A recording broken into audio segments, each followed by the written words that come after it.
6 cose che devi sapere per completare l'Atlas Mountain Race. L'Atlas Mountain Race è una gara di bikepacking in Marocco di 1300 km con 22.000 metri di dislivello circa. Si svolge a febbraio attraverso piste, strade abbandonate, mulettiere, assolutamente senza supporto. Ci sono 3 checkpoint e bisogna raggiungere il traguardo nel minor tempo possibile e il cronometro non si ferma mai. Il clima è sicuramente un fattore determinante per l'Atlas Mountain Race, infatti c'è un'escursione termica fortissima tra il giorno e la notte. Passa da mettere i guanti invernali col piumino ai 30 gradi, percepiti 40. Di notte la temperatura può essere di 0 gradi e di giorno si può arrivare anche fino a 40 gradi come è stato quest'anno. Quindi bisogna stare molto attenti ai colpi di calore. Sono 70 gradi in sta valle.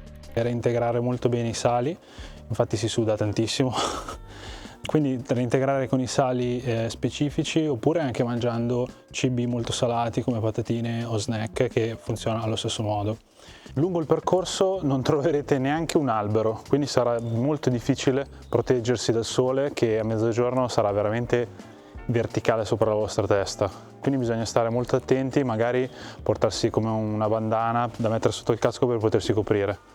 Anche l'abbigliamento è molto importante, io avevo un abbigliamento estivo, proprio completamente estivo, al quale aggiungevo diversi strati per poter coprire il range di tutte le temperature, quindi dai 40 agli 0 gradi diciamo. La maggior parte del percorso sarà fuoristrada, anche se non mancano dei tratti asfaltati abbastanza lunghi e noiosi. Sono sul rettilineo.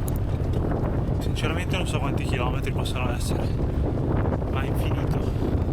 Quindi la scelta della bici sarà sicuramente su una mountain bike, una scelta legata al comfort principalmente, perché per 1300 km col terreno che c'è in Marocco sicuramente una mountain bike fornisce molto più comodità, comfort e vi permette di arrivare meno affaticati alla fine. Sono sempre sullo stesso rettilineo di prima, che non finisce mai. I tratti fuoristrada hanno un terreno che è molto sconnesso, ci sono un sacco di rocce più che altro dappertutto di tutte le dimensioni, quindi è abbastanza facile bucare o spararsi le pietre sui piedi, insomma farsi anche male. Tuttavia comunque il terreno non è troppo tecnico, quindi una mountain bike anche semplice tipo front basta e non servono grandissime capacità di guida. Il cibo è sicuramente un altro punto critico, infatti lungo la traccia non sono tantissimi punti dove si può trovare cibo, soprattutto di qualità. Quello che vi consiglio è di portarvi sempre dietro delle scorte per almeno un 12-24 ore di utilizzo e soprattutto di fermarvi in tutti i punti che troverete segnati appunto nel roadbook, perché se ne mancate uno magari per 100 km non c'è più niente. Quello che troverete soprattutto saranno snack di bassa qualità, sia dolci che salati, e soprattutto quando riuscite fermatevi e mangiate del cibo vero, cioè del cibo reale, cucinato, dei piatti caldi, che in realtà non sono molti, per la maggior parte sono uova, Omelette.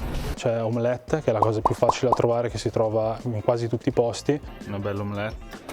e anche quella più veloce, quindi se avete fretta, cioè state gareggiando, in un attimo diciamo vi possono fare l'omelette che comunque funziona bene.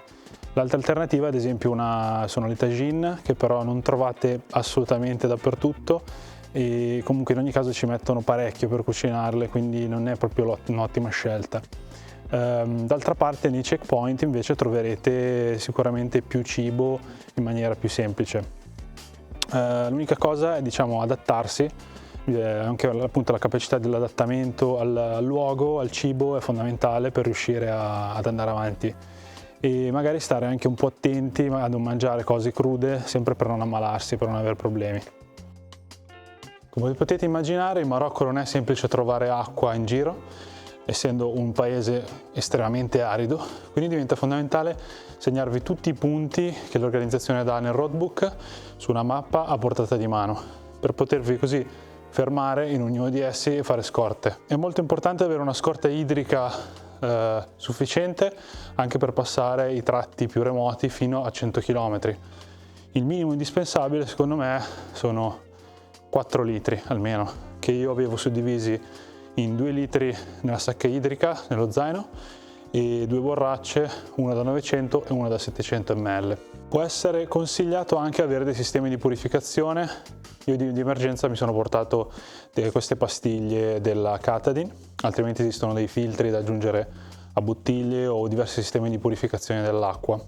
Ma in ogni caso vi consiglio sicuramente di bere l'acqua in bottiglia, che potete comprare in ogni negozio nei punti di resupply, anche per essere più sicuri e tranquilli di non ammalarsi e quindi poi rischiare di non finire la gara. La gara si svolge a febbraio in mezzo alle montagne, quindi le notti saranno molto lunghe, dovete essere pronti a pedalare molte ore al buio, e sia che decidiate di dormire di più o che decidiate di dormire meno o di non dormire del tutto, le ore di buio saranno comunque tante, anche 12, fino a 12 ore.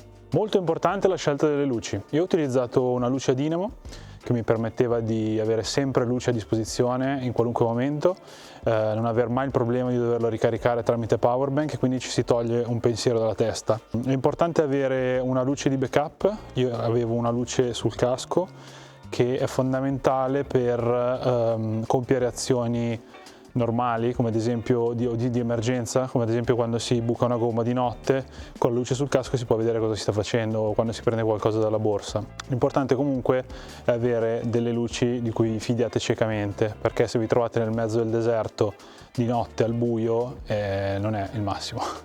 Dormire lungo la strada non sarà un grosso problema, perché il Marocco è un paese molto secco come clima, quindi non bisogna portarsi granché come attrezzatura. Io avevo solamente il sacco a pelo, il materassino gonfiabile e un sacco da bivacco di emergenza che non ho usato perché non ho mai piovuto. È anche molto semplice trovare posti dove mettersi per bivaccare, e in ogni caso nessuno vi disturberà, anzi la gente sarà molto ospitale e disponibile. Pedalare di notte in Marocco è sicuramente stata una delle cose più difficili, perché è stato un challenge mentale molto pesante, vista appunto la quantità di ore che bisogna passare di notte in territori sconosciuti. Ce l'abbiamo fatta, superare la prima notte. Quindi, qual è la bici migliore per l'Atlas? Normalmente si dice la bici che hai è la migliore ed è quella che puoi utilizzare, ma io vi consiglio caldamente di non farlo con una gravel né con una bici rigida, ma almeno con una front o una cross country full. E ce n'erano diverse quest'anno comunque di front e di full. Sicuramente bisogna privilegiare al massimo il comfort, perché è la cosa principale, numero uno. La cosa importante è avere delle gomme montate tubeless sicuramente, per evitare di bucare, avere delle gomme anche resistenti, con delle carcasse resistenti, in modo da, diciamo, togliersi dalla mente questo problema, evitare il più possibile di bucare, altrimenti si passa più tempo a riparare le gomme che ad andare in bici. Un'altra cosa molto importante sulla bici è comunque la posizione, settarla per il maggior comfort possibile e montare tutti i diversi accessori che la rendono più comoda, come ad esempio le manopole della Ergon con le corna che avevo io, o ad esempio le aerobar per potersi distendere, per potersi appoggiare, per potersi rilassare. Comunque vi rimando al video che ho fatto dell'attrezzatura della bici proprio dell'Atlas Mountain Race. Portatevi tutti i pezzi di ricambio e gli attrezzi necessari per fare qualsiasi tipo di riparazione, a partire dalle gomme, che è la parte più vulnerabile sicuramente, camere d'aria, pezze per le camere d'aria, ago e filo per riparare le gomme proprio strappate, squarciate, forcellino, eccetera eccetera. Non cadete nella trappola che portando meno cose sarete più leggeri e andrete più forte, ma è molto importante avere tutto a disposizione ed essere quindi sicuri e sereni in ogni punto della gara. Bene, spero che questo video vi sia piaciuto, che vi sia stato utile in qualche modo. Volevo dare qualche informazione pratica a chi vuole partecipare a questo evento incredibile.